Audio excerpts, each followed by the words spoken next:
Assalamualaikum warahmatullahi wabarakatuh. Perkenalkan, nama saya Yeti Dewi Oktavia. NIM saya 158. Saya dari kelas C Prodi Ekonomi Pembangunan angkatan 2020. Saya akan menjelaskan mengenai teori konsep modal sosial sekaligus contoh modal sosial yang ada di lingkungan sekitar kita. Modal sosial.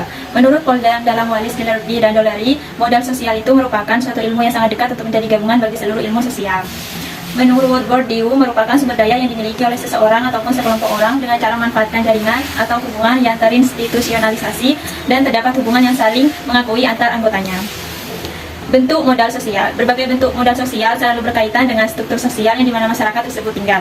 Bentuk modal sosial yang bertumpu pada kepercayaan dan ekspektasi. Individu dianggap jujur dan memiliki reputasi yang bagus akan lebih mudah untuk memperoleh sebuah reward daripada individu yang tidak memiliki kredibilitas. Tokoh Yoran bin Porat mengargumentasikan F-connection. F-connection ini terdiri dari family yang artinya keluarga, terus friend yang artinya teman, dan firms yang artinya perusahaan. Adanya relasi seperti keluarga ataupun pertemanan dapat menjadi suatu manfaat bagi seseorang untuk mendapatkan pekerjaan ataupun karir. Menurut Lina dan Von Bern, modal sosial itu memiliki sumbangan positif yang kaitannya dengan komitmen pekerja, fleksibilitas organisasi, pengelolaan tindakan bersama yang lebih baik, serta pengembangan modal pengetahuan. Semua bentuk modal sosial berjalan bersama dan saling melengkapi konsep modal sosial yang merujuk pada hubungan sosial, institusi, norma sosial, dan saling percaya antara orang atau kelompok lain serta mempunyai dampak yang positif terhadap peningkatan kehidupan dalam suatu komunitas. Selanjutnya, saya akan membahas mengenai contoh moral sosial yang ada di sekitar kita. Saya mengambil mengenai Yayasan Sedekah Rombongan. Yayasan Sedekah Rombongan ini merupakan suatu gerakan sosial yang didirikan pada tanggal 9 Juni tahun 2011. Tipe organisasi yaitu yayasan dengan terdaftar di Kementerian Hukum dan HAM Republik Indonesia dengan nomor yayasan AHU 0009592.HA.01.12 tahun 2018. Pusat Yayasan Sedekah Rombongan ini terletak di Jalan Wonosari, kilometer 7 Mantub, RT 12 Mantub, Batu Retno, Kecamatan Banguntapan, Kabupaten Bantul, Daerah Istimewa Yogyakarta. Bisa dilihat lokasi pusat Yayasan Sedekah Rombongan yang ada di Yogyakarta. Perlu kita ketahui, Yayasan Sedekah Rombongan ini didirikan oleh Bapak Sabtuari Sugiharto. Bapak Sabtuari Sugiharto merupakan pencetus gerakan sedekah rombongan di Yogyakarta. Selain itu, beliau merupakan pengusaha dan motivator entrepreneur asal Derbah, Yogyakarta. Selanjutnya, filosofi Yayasan Sedekah Rombongan. Beliau memutuskan untuk melanjutkan gerakan ini dengan nama resmi Sedekah Rombongan. Sedekah rombongan ini memang ditulis dengan tagar di depannya agar mudah dikenali terutama di dunia maya. Beliau kemudian buat 2 rekening khusus untuk menggalang dana dari donatur sedekah rombongan yang kemudian disebut dengan sedekaholic. Rekening ini bukan rekening biasa dan hanya boleh menerima transfer dari sedekaholic untuk sedekah rombongan, sehingga setiap harinya makin banyak yang berikan donasi melalui sedekah rombongan. Seiring waktu, sedekah rombongan telah tersebar di beberapa provinsi, kabupaten, maupun kota dengan jumlah kurir atau relawan sekitar 500 orang lebih dengan latar belakang sosial yang beragam.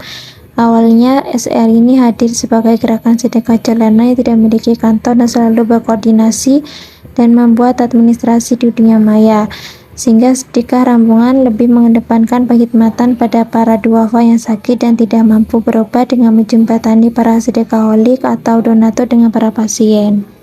Satu persatu muncul kawan-kawan yang mendukung gerakan sedekah rombongan. Ada yang menyumbang dana dan ada pula yang menyumbang tenaga, hingga terkumpul banyak relawan yang sukarela mengabdikan dirinya tanpa gaji, tanpa pamrih, bahkan biaya bensin untuk warawiri pun tidak tanggung sendiri.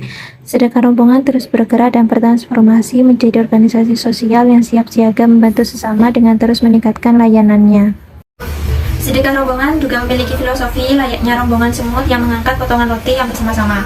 Workflow sedekah rombongan yaitu survei, santuni, dan dampingi. Hal ini berlaku terutama untuk para pasien baru yang perlu pendampingan. Sedekah rombongan ini juga membantu pasien untuk menyiapkan kebutuhan jaminan kesehatan untuk pasien sebagai upaya dalam memberikan haknya yang diberikan oleh pemerintah.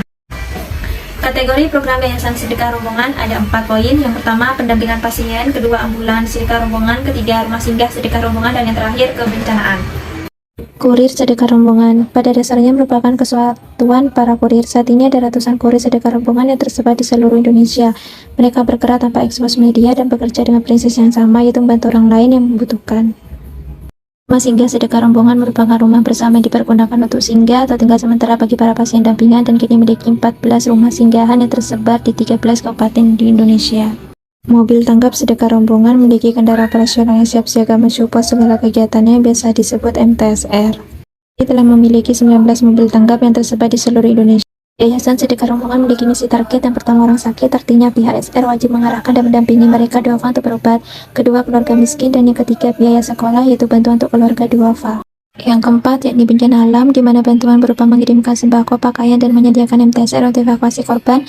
Dan yang terakhir, lain-lain seperti panti asuhan, yayasan sosial, sekolah atau pondok, rumah ibadah dapat dibantu namun bukan dalam kategori darurat seperti poin sebelumnya. Untuk sistem pengelolaan dana Yayasan Sedekah Rombongan, yang pertama ada penggalangan dana nasional, di mana rekening resmi atas nama Sedekah Rombongan yang ada BCA, Mandiri, dan BSI. Yang kedua, yakni ada pengelolaan dana sedekah tunai, yang intinya jika ada donatur yang datang ke rumah sehingga membawa uang tunai atau barang, maka dipergunakan untuk kebutuhan koordinator wilayah yang bersangkutan. Ketiga, yakni dana corporate social responsibility perusahaan, di mana intinya jika ada perusahaan yang menyalurkan dana dari CSR melalui SR, wajib ditransfer ke rekening Sedekah Rombongan Pusat. Keempat, ada penghimpun dana untuk membeli ambulans, di mana intinya kebutuhan ambulans masing-masing koordinator wilayah dan koordinator kota ditentukan oleh Sedekah Rombongan setelah mendapatkan masukan dari para kurir di wilayah tersebut. Kelima, penggunaan dana operasional, di mana intinya setiap koordinator wilayah dan koordinator kota wajib mematuhi aturan penggunaan dana operasional yang diizinkan secara resmi oleh Sedekah Rombongan Pusat.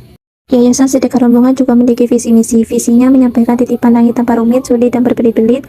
Untuk misinya, pertama, mengajak semua kalangan masyarakat untuk bersama-sama beruntikkan sedekah dengan mengedukasi tentang gerakan sedekah rombongan. Kedua, menyampaikan dana sedekah tepat sasaran kepada duafa yang membutuhkan dan pendampingan sakit tanpa prosedur yang rumit. Dan yang terakhir, yakni melaporkan semua sedekah yang sudah disampaikan secara rapi dan berkelanjutan agar kepercayaan tetap terjaga di mata masyarakat. Berikut beragam potret kegiatan Yayasan Sedekah Rombongan. Ada pembagian sembako, Sabtu ceria, dan doa bersama, serta berbelanja gratis bersama duafa dan santunan anak yatim, dan membantu dengan menggunakan ambulans Sedekah Rombongan. Berikut persebaran rumah singgah Yayasan Sedekah Rombongan di berbagai kota di Indonesia. Contohnya ada di peta di atas. Ini adalah beberapa rumah singgah yang ada di beberapa wilayah di Indonesia. Itulah presentasi dari saya, kurang lebihnya mohon maaf. Wassalamualaikum warahmatullahi wabarakatuh. Terima kasih, selamat menonton.